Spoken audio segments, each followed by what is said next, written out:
noche tan especial para lo de La Puente. Vamos a presentar su primer libro, su primera obra publicada. Son 10 cuentos realistas, es ficción. Es una ficción bastante interesante porque ustedes conocen a Álvaro, él es un artista plástico muy talentoso y no siempre se encuentran personas que llevan su talento, sus inquietudes del pincel a la pluma. Es por eso que en Barba Negra nos parecieron unos cuentos bastante interesantes, realmente muy buenos, muy emotivos y también de una calidad filosófica y con personajes de un perfil psicológico bastante interesante también. Entonces, es una obra bastante recomendable y esta noche nos va a acompañar con los comentarios de la obra el escritor Miguel Ángel Rodríguez Sosa.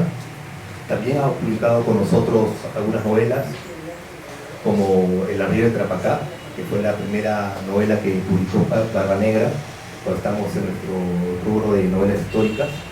También ha publicado novela policial como El Admiro y la Valquiria, y otras de corte histórico también, como Tiempos del Palais Concert y El país que no fue, entre otras. Entonces, cedo la palabra a Miguel Ángel, a quien recibimos con un fuerte aplauso, por favor.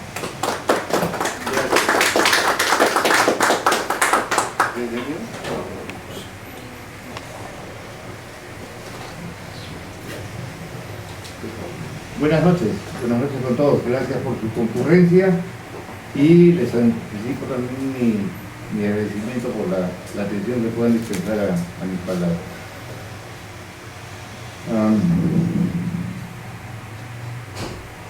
He leído este libro de un tirón, francamente. Lo leí en un día, sorprendido, y luego lo volví a leer, claro, porque una sola lectura no es suficiente si uno quiere comentarlo. Y en esta segunda lectura más reflexiva he desarrollado algunos juicios de presentación que también son críticos, como me corresponde, creo, y los quiero comunicar a ustedes. Los tengo en buena parte anotados en estas páginas, ustedes me permitirán leer.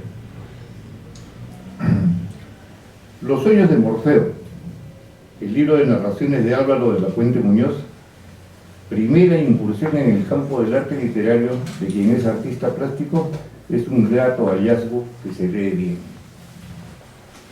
El título sugiere, que no revela, las figuras retóricas de la sinécdoque, la paráfrasis y hasta una huella de la epífrasis,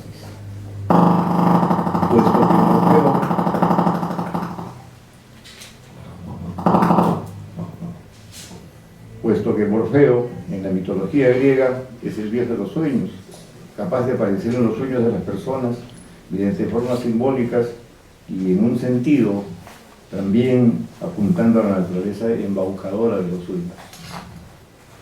Es, como toda obra que compendia narraciones de historias diferentes, un producto desigual, sin que eso signifique desmerecerlo. Incluso en la novela, el género en el que se supone se trata del desarrollo de una única historia, la modernidad ha traído la opción de articular varias y distintas historias con un hilo conductor que no siempre mantiene la misma tensión dramática o épica. Este es un problema de la novela siempre, no se pueden leer todas las páginas con igual entusiasmo en una novela. Recuerdo que al respecto, Jorge Luis Borges dijo sobre la magistral novela 100 años de soledad de García Márquez, dijo que con 50 hubieran bastado. Borges detestaba las narraciones extensas, como son las propias de las novelas, ¿no? Bueno, volviendo a Los sueños de Morfeo, en realidad contiene varias historias que cierran bien. Por ejemplo, la narración Estaba retratado, que es la primera que figura en la edición. Y es interesante en esta historia la forma en que cierra la narración, porque es un desafío la forma en que la cierra. Dice, en las últimas líneas dicen: la labor de un artista, o al menos eso es lo que llegaba Javier como conclusión, es ser el puente que logra comunicar al arte con los que no son artistas, transmitirlo, pero desde su propia autonomía. El artista es un noumeno social. Entonces uno dice, ¿qué? ¿What? ¿Qué pasa aquí? Googleo, no me acordaba muy bien que era, a pesar de que estudió filosofía en algún momento. Noumeno es el objeto que es posible ser conocido solo por el razonamiento puro, que no tiene ninguna representación fenoménica, apariencia en la realidad, conocimiento puro. Entonces, que se menciona aquí que el artista es un noumeno social, es muy atrevido, porque si hay algo que, en mi opinión, resulta audaz, es mencionar que el artista produce conocimiento del razonamiento puro.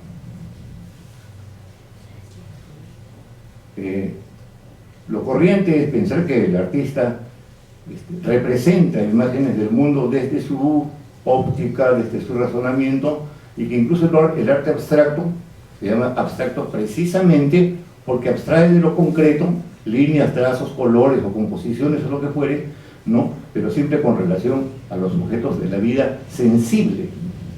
Y entonces aquí Álvaro sostiene, en un juicio suyo, adjudicado a uno de sus personajes, el artista es un noumeno social. Es realmente desafiante esta expresión que cierra muy bien esta historia que se llama Estaba retratado.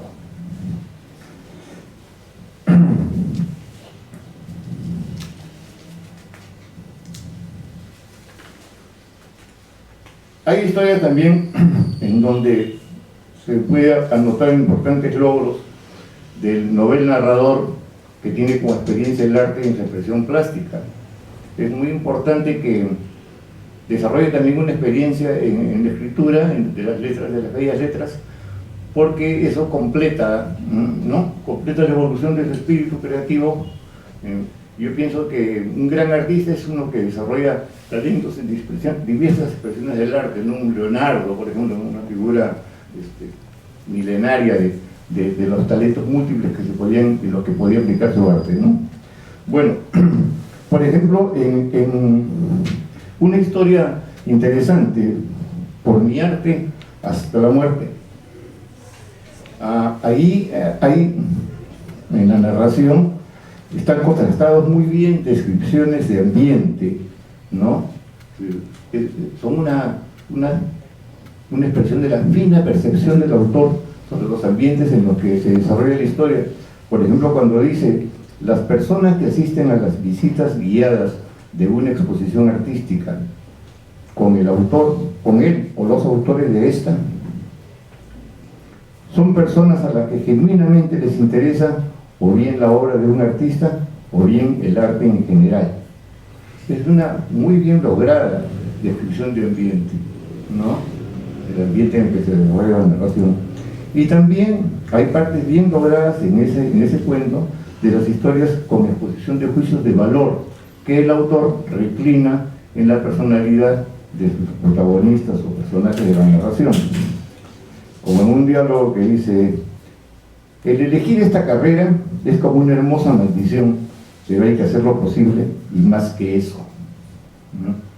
Ese es un juicio propio del autor, lo traslada a través de sus personajes, que nos los comunica, y yo lo tomo subrayándolo, porque es un juicio muy certero de lo que significa la experiencia extática, en el sentido filosófico de lo que hace el autor con su trabajo, ¿no? También en esa historia hay bien logradas líneas expresivas de la mirada del observador omnisciente que el autor utiliza para varias de sus narraciones. Por ejemplo, cuando se dice: uno nunca sabe cuál va a ser la última amistad que forjará en este mundo mientras esté con vida. Y eso es cierto, ¿no? Uno nunca sabe si esa amistad será una amistad longeva o una amistad efímera, si es una amistad reciente o es una amistad que es memorizada, recordada, ¿no? Recuperada por la memoria de un tiempo pasado. En realidad uno nunca sabe qué va a pasar con las amistades, ¿no? es importante ese juicio para el desarrollo de la historia. Y también este otro pasó de un momento a otro, como si la vida te elevara lo suficiente como para que la caída sea proporcionalmente dolorosa al ascenso. Esa es una reflexión muy importante y profunda entre los juicios que el autor ha logrado bien plasmar en la obra, que como lector a mí me emociona, ¿no? Y les pido compartir la naturaleza realmente sólida de esas apreciaciones. Aunque he dicho que el producto es desigual, no es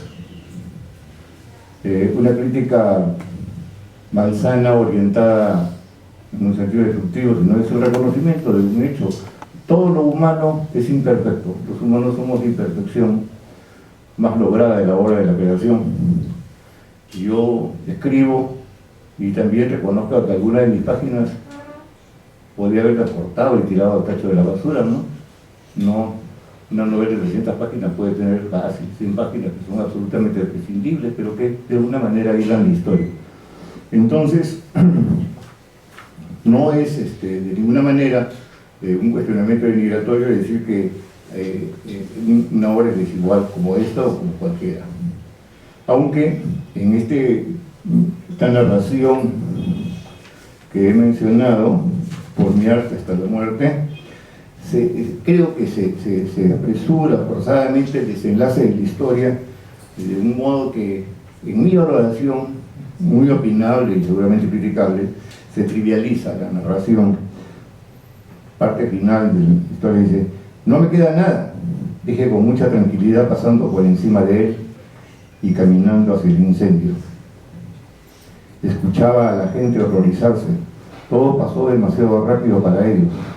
Trataban de detenerme, pero los esquivé y me dirigí con mayor rapidez hacia las llamas. No tenía voluntad absoluta, solo fue inercia. Vi toda mi vida arder ante mis ojos y como última frase: por mi arte hasta la muerte, vociferé, lanzándome hacia el infierno para arder junto a mi vida entera, para arder junto a mi arte, ¿no?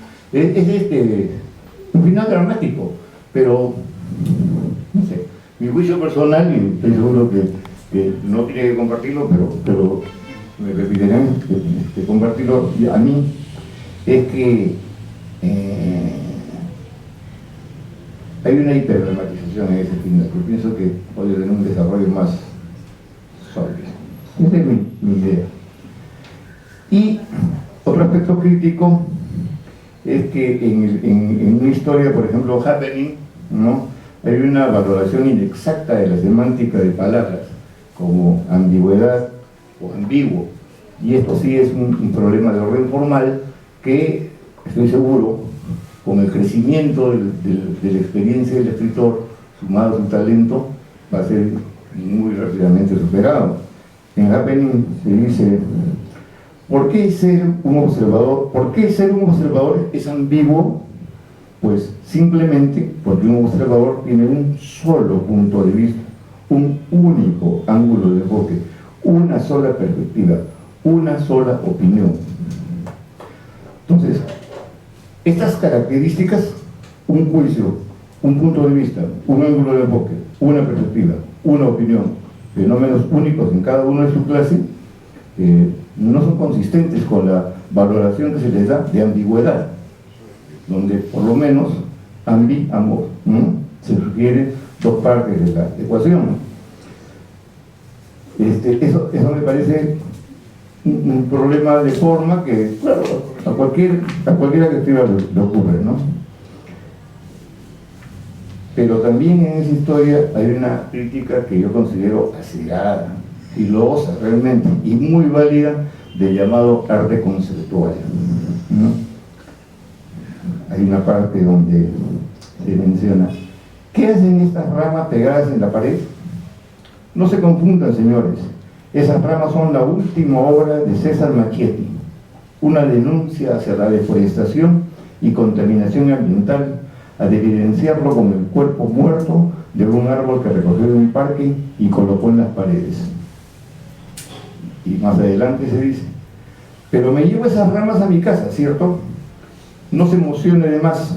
Por alrededor de tan solo $30.000, uno es acreedor al derecho a poner sus propias ramas en la pared, pues lo que se vende no son las ramas en sí, sino más bien la idea de César, que tan humildemente los ofrece materializada en un certificado de autorización.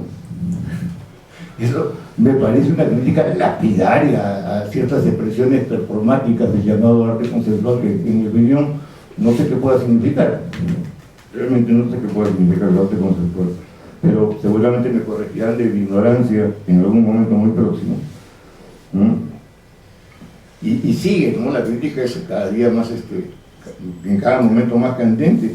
Hay una parte donde dice la historia: ahora me dirigí hacia el área más, digamos, ambiguo de la muestra, donde hallábamos un cerro de toallas higiénicas usadas en una muestra, un maniquí calcinado en otra, una televisión que solo transmitía estática en el centro, una aspiradora capturando el aire de una bolsa a la derecha, un cartón de leche goteando sobre una pecera vacía a la izquierda, unas botas llenas de hielo sobre un pedestal de terciopelo rojo al fondo, entre muchas otras piezas de ese tipo. Si Dios los creó, el diablo los juntó. Sucedió algo a lo que me gusta llamar justicia divina. Había una banana pegada con cinta de embalaje en la pared. El artista que presentaba esta pieza se llamaba César Macchiati, ¿no? Es realmente fuerte, ¿no? Fuerte el juicio crítico que subyace de estas expresiones aparentemente solo narrativas y aparentemente solo contextuales o ambientales en la trama de la narración. Me parecen muy valiosas. Y así podríamos encontrar otras circunstancias de los 10 cuentos que se presentan en este libro, que son muy atendibles desde el punto de vista de la crítica, que para mí no puede ser una crítica complaciente nunca. A mí también me gusta que me digan mis cosas cuando me critican mis obras, y estoy seguro de que nuestro amigo el escritor, si bien posiblemente no comparta varios de mis juicios, considerará el valor que pueda tener una opinión honesta. El libro contiene también narraciones con historias de otra clase, ¿no? Por ejemplo, Chamán, mostrando cigaduras vitales que tal vez quieren disimular al propio autor de las experiencias narradas. Es un recurso narrativo lícito y también recurrente, pero que sin embargo se desliza por el curso de un misticismo que en mi opinión termina siendo un poco decaído, ¿no? Un poco excesivo en su densidad temática del misticismo. Y hay, en lo magnético de la demencia o transración, hay presente una vena ficcional que podemos calificar como bizarra, en el sentido de extravagante y provocadora, en partes incluso sórdida. Esta vena demanda al lector una complicidad activa. Me ha sido difícil lograrla, he tenido que releer 3 veces esa historia, y creo que merece un mayor gruñido en una edición definitiva de la obra.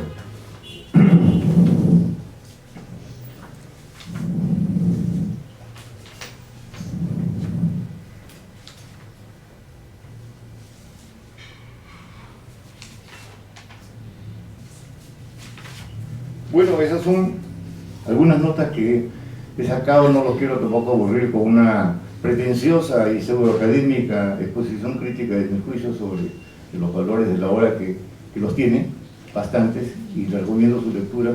Como les digo, la leí una vez de un tirón y me pareció que no había comprendido varias cosas, así que la leí por segunda vez el día siguiente, ¿no? Y realmente ha sido una lectura muy valiosa para la formación de mis juicios.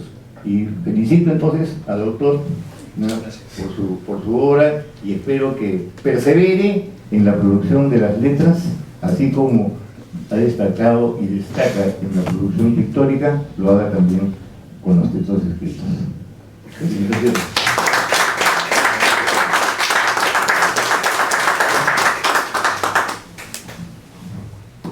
Hola, ¿qué tal? Muchas gracias, Miguel Ángel. Muchas gracias, Roberto. A Casa Tomás siempre es bueno venir. Siempre ya llevamos años trabajando con Roberto en las producciones de arte. y bueno, en realidad las apreciaciones las tomo siempre de manera constructiva, ¿no? Sé que todavía puedo mejorar en mi escritura, siempre se puede hacer mejor, ¿no? Las cosas, y me parece que dentro de todo lo que me ha costado hacer esta construcción de cuentos, ¿no? Esto ha sido más que nada un reto para mí, ¿no? Entre lo que se habla del carácter de ciertas narraciones, algunas tienen una seriedad más, digamos, aterrizada que otras, ¿no? El cuento de Happening siempre es un poco satírico hacia lo que viene a ser la apreciación del arte conceptual, ¿no? De hoy en día, que se considera más que nada otra disciplina creativa, no una disciplina netamente artística, sino más que nada una disciplina dentro de los nuevos espectros creativos que estamos encontrando hoy en día. Entonces, me gusta un poco burlarme del tema, ¿no? De cómo también a veces se sobrevalora ciertas cosas con injustificables discursos, ¿no? Otros cuentos, como lo que mencionaste, ¿no? Lo maniático dentro de la demencia, para eso sí hay que tener un poco de estómago para leerlo, porque es un cuento bien visceral. Tuve que hacer una historia bien construida en lo que viene a ser la parte psicológica de lo que es el espectro psicopático del caníbal de Wilwaking, que tenía este nuevo espectro psicopático, que es la espagnofilia, ¿no? Entonces ahí se lo mezclo también con la esquizofrenia, y es, digamos, el único cuento que tiene este carácter, digamos, gore, o visto desde el punto de vista de un asesino serial, ¿no? Digamos, ese es uno de los cuentos que yo diría que sí tendrías que tener bastante estómago para poderlo leer, ¿no? Sí. Dentro de todo lo demás, hay cuentos también que analizan espectros sanadores del arte, como cuando en la narrativa de Redención cuento como un personaje que va desde la línea roja del Lampa, desde el criado prácticamente en criminalidad, renuncia a las armas para cambiar al pincel, ¿no? En una entrevista corta que le hace un periodista. Y bueno, también estaba retratado, que digamos que es uno de los cuentos que hice con mayor corazón, ¿no? Que es, trata acerca de la musa, no como persona, no como una persona que se hace cargo de tener el rol de una musa, sino de, digamos, lo interior, ¿no? La inspiración que viene del interior y de un imaginario, por así decirlo, que se vuelve real, ¿no? Las palabras del final del cuento, del padre hablando con su hija, ¿no? Es el momento más emotivo, digamos que sí son de los finales que yo cierro con mayor sentimiento, por así decirlo, ¿no?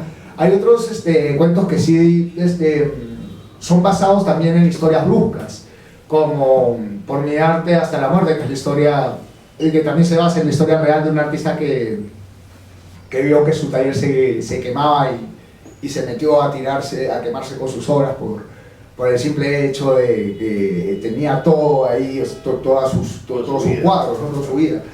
Entonces, a veces tirar un knockout más fuerte que otras veces le da una especie de ritmo a la colección de cuentos que van entre altos y bajos. A veces hay excesos de dramatización, como también a veces hay mesura en la dramatización. Hay un cuento que, digamos, es el que más converge historias cruzadas, por así llamárselo, o también historias pasadas que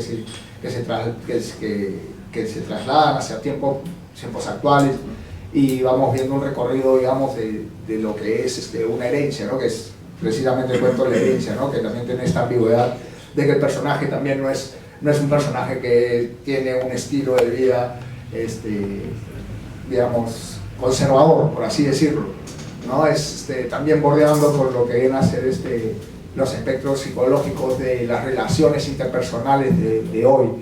Entonces, definitivamente me falta madurar más en lo que es la narrativa. Todavía no me mando a lanzar novelas, por el hecho de que, justo lo que decías de Jorge Luis de Borges, yo he sido muy entusiasta de 100 años de soledad, y tenía mis mapas conceptuales, pues, ¿no? Por todos lados.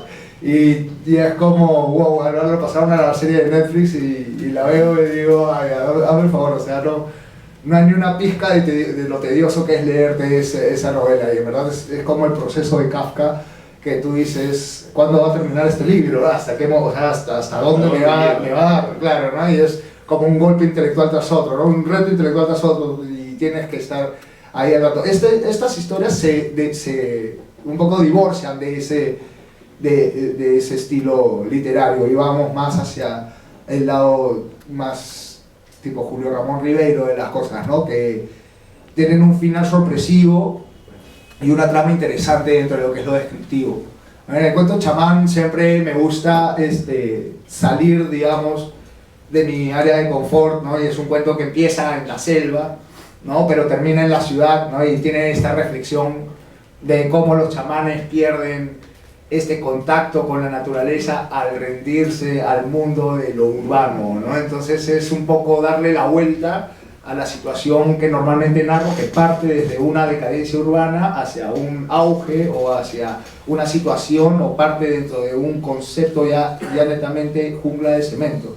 Entonces acá un poco como invierto ese enfoque, ¿no? Ese fue uno de los cuentos también con bastante digamos, dificultad de narrar, porque tuve que leer bastante acerca de la ayahuasca y de este tema, porque, digamos, tiene todo un tema acerca de las plantas madres, de las plantas curativas y todo este tema que yo desconozco mayormente, porque, digamos, no es que yo haya nunca hecho esa clase de cosas, pero me interesa bastante que, digamos, en quechua el nombre ayahuasca es como el hilo entre la vida y la muerte, ¿no? Y el efecto suele ser como un sueño lúcido, una cosa así, o una experiencia extracorporal. Permíteme, ¿no? Yo he captado, puede que me equivoque, claro que sea solo una impresión mía, que en este cuento, además de haberlo documentado con lecturas, tengo la impresión de que has tenido más de una entrevista con personas que han tenido directo y personalmente este tipo de experiencia. Sí, de hecho sí tuve bastante relación con los que hacen arte shipibo. Hay una comunidad shipibo en Cantagallo, donde bastantes de estos artistas suelen hacer esta clase de prácticas, ¿no? Y lo hacen de manera ritualística. Entonces también está el tema de que te explico hasta la dieta que tiene que llevar esta persona que llega en una situación, digamos, yo lo veo desde el enfoque más que nada medicinal que le dan a la ayahuasca en base a lo que viene a ser la condición de ciertas personas que llegan hasta tocar fondo y cómo es que se pueden recuperar en cierta manera dentro de una manera no ortodoxa. Cuando yo leía ese cuento, hasta pensaba en que en algunas personas reales, ¿no? Y conocidas, que son mencionadas de una manera elegante y sutil, con nombre y género distinto. Sí. Lo que yo las puedo reconocer, pero... Sí, bueno, siempre también es darle la vuelta a cómo es que, por ejemplo, no sé, que tienes un curandero, como el curandero también se puede corromper, ¿no? Porque dentro de todo, el cuento no es que tiene el desenlace tan optimista para el personaje principal, pues, ¿no? Pero bueno, sin contarles ya todo el libro, le agradezco a todos que hayan venido, que estén interesados. En realidad es la primera vez que me mando a hacer esto, gracias a mi madre y a mi padre que siempre me han apoyado. Y bueno, ha sido un proyecto bien largo, y tedioso, pero al fin y al cabo aquí está. Ya. Estoy muy contento de estar acá también con Roberto y agradezco bastante tus palabras, Miguel Ángel, en verdad. Muchísimas gracias. Gracias.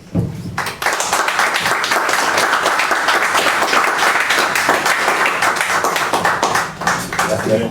No sé si alguna inquietud de público, alguna pregunta que le quieran hacer al autor o al comentarista.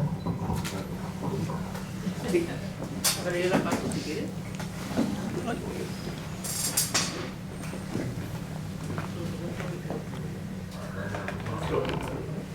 Así nomás no te preguntes. Sí, lo escucho, sí, se escucha. Sí, no, para las preguntas apago el envío. Por favor.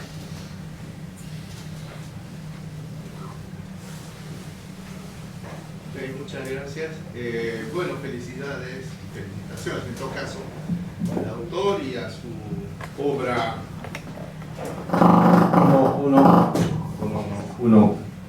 Felicidades, felicitaciones al autor y a su ópera prima. Creo que es importante alentar la cultura y desarrollar la cultura y apostar por la creación en momentos que creo que suena un poquito lejano. Me llama la atención, es curioso, obviamente, emitir algún ligero juicio sobre lo que comentas, esta experiencia de leer 100 años de soledad con una serie de mapas conceptuales, organigramas para entender el árbol genealógico de los Buendía, ¿no? Entonces, es curioso, ¿no? Pareciera que estamos, como somos herederos inmediatos de algunos padres literarios. Normalmente, quizás para gente un poquillo más mayor que tú, esa proximidad con 100 años no fue, digamos, de mayor esfuerzo intelectual, ¿no? Quiero decir, y Bolaño, por ejemplo, se ubica en un determinado momento como el paradigma que hay que alcanzar como escritor de largo aliento, pero también como escritor de cuentos, ¿no? O sea, de narrativa corta, si se puede decir. Está más próximo, lógicamente, a generaciones más jóvenes, ¿no? Solo eso me llama la atención. Ahora, y lo que tú comentas, esto del proceso de Kafka, y que incluso leyendo también El Castillo de Kafka, que es una cosa, bueno, al final de hecho no va a tener final, pero es evidentemente un esfuerzo intelectual que ya escapa incluso a los que estamos acá, incluso los que tienen un poquillo más de edad, porque bueno, si consideramos el nacimiento de las obras de Kafka, ¿no? Entonces, ¿de qué manera somos herederos inmediatos de lo más próximo como nuestros referentes literarios, ¿no? Ese es el comentario. Finalmente, una pregunta al autor. Si tuvieras justamente en base a este razonamiento que nombrar o nominar algún autor influyente, más allá de Borges, cercano, que te ha invitado a escribir, ¿cuáles serían? Bueno, yo creo que dentro de lo que viene a ser García Márquez, yo me quedo más con sus 12 cuentos peregrinos que con 1000 años y con 100 años de soledad, ¿no? Igual también con Dostoyevsky, en vez de Crimen y Castigo, me quedo con Los hermanos Pulgorovsky, con Las noches blancas. Digamos que los comprimidos me son mucho más llamativos que los longevos, ¿no? Pese a que yo también soy fanático de Sartre y podemos ver en El ser y la nada un concepto bien extenso de lo que viene a ser la ontología. Creo que en las palabras Sartre se explaya de una manera mucho más compleja en menos cantidad de páginas. Una complejidad que yo encontré en la literatura peruana, que dentro de todo no es escrita de una manera complicada, con un léxico muy avanzado, con mucho escrutinio, es el de Julio Ramón Ribeiro o el de Salazar Bondi, ¿no? Que siendo así de cortos o de precisos, tienen una elegancia propia del esgrima de cada autor, ¿no? Y creo que eso se basa en la autonomía, ¿no? Entonces, si es que tú me preguntas dos autores, ¿no? O un autor del cual yo me podría referir, sería Julio Ramón Ribeiro, número 1, ¿no? Y número 2, por supuesto, Edgar Allan Poe, ¿cómo no? Un comentario final, si me permiten.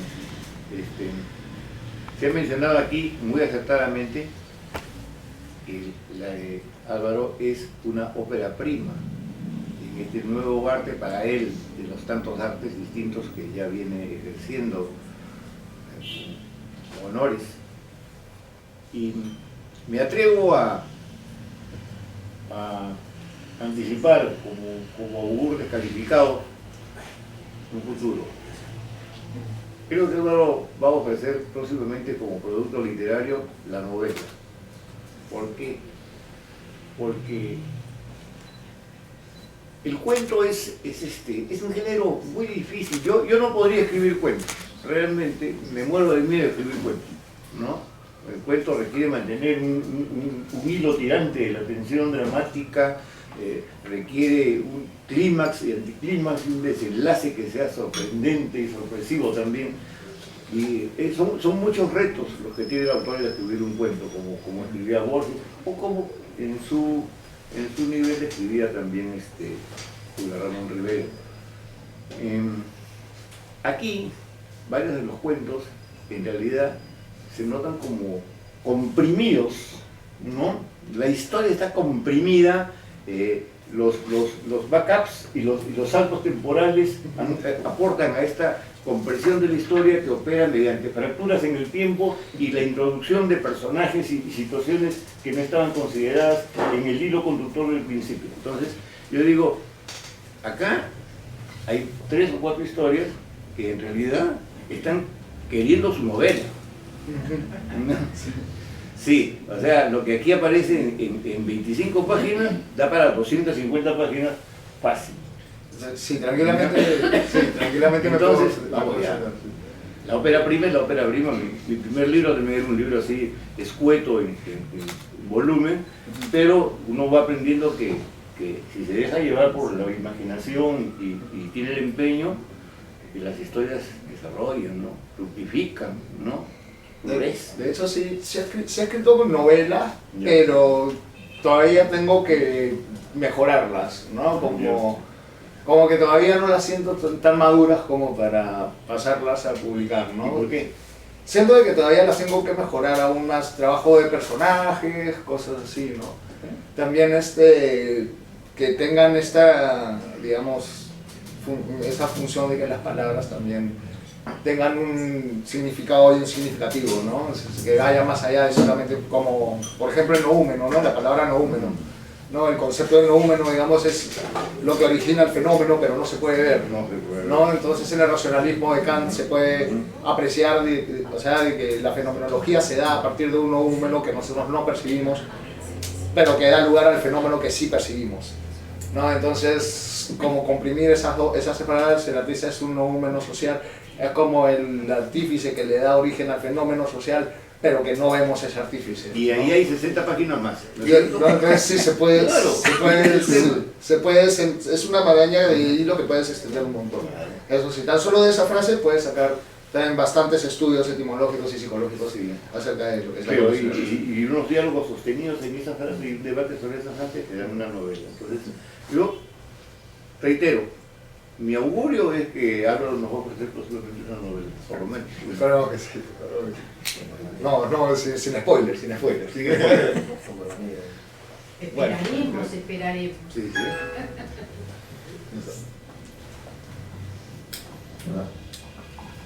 ¿Alguna otra consulta o inquietud? Entonces me gustaría que me acompañen en un brindis por el inicio de la carrera literaria de Álvaro, deseándole siempre lo mejor y que siga la inspiración y siga plasmando su creatividad tanto en el lienzo como en el papel. Bravo.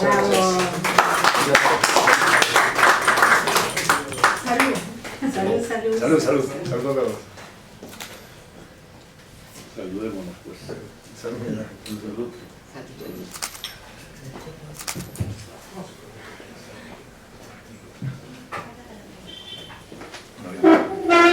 Una foto de los dos, por favor, con el libro. Sí, para.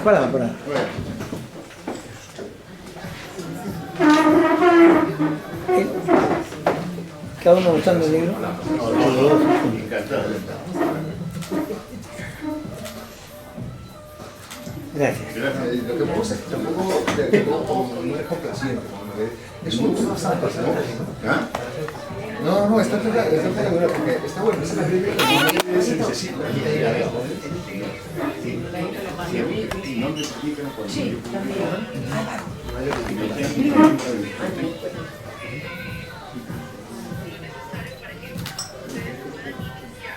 ¿Y el libro? El libro, la copa del libro.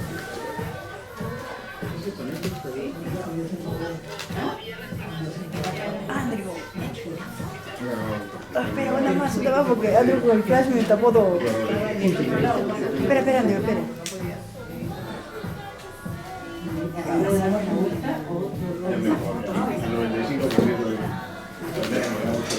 Lo voto con el editor también, por favor. Usted también. Álvaro, Los tres. a ver, pónganse un ratito para una fotito de acá.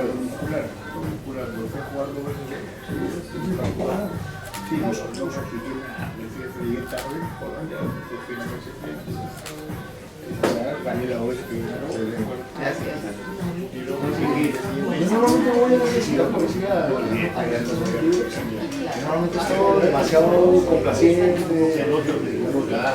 Sí, Sin amarilla. sí. Yo creo que algunas veces está más allá de esto.